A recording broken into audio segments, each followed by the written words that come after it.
మనం గతంలో ఏదైనా ఒక పని చేయాలని అనుకున్నాము అనే సందర్భంలో మనం వాంటెడ్ టు స్ట్రక్చర్ ఉపయోగించాలి. అయితే వీటిపైన మన ప్రశ్నలు ఏ విధంగా అడగాలి? వాంటెడ్ టు స్ట్రక్చర్‌లో మనం ప్రశ్నలు ఏ విధంగా అడగాలి? వాంటెడ్ టు అనేది పూర్తిగా పాస్ట్‌ని సూచిస్తుంది. అంటే గతంలో మనం ఒక పని చేయాలనుకున్నాము అని చెప్పేటప్పుడు మాత్రమే వాంటెడ్ టు స్ట్రక్చర్ ఉపయోగించాలి. అయితే దీనిలో మనం ఉపయోగించే హెల్పింగ్ వర్బ్ వచ్చేసి did.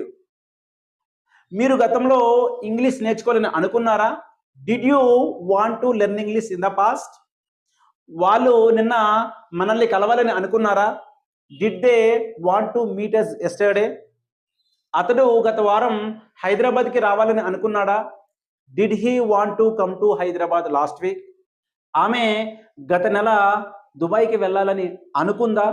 Did she want to go to Dubai last month? ఇట్లా ఏదైనా ఒక పని మనం గతంలో చేయాలని అనుకున్నామా అని అడిగేటప్పుడు డిడ్ అనే హెల్ప్ వర్డ్‌ని ఉపయోగించి వాంటెడ్ టు స్ట్రక్చర్‌లోనే చెప్పాలి.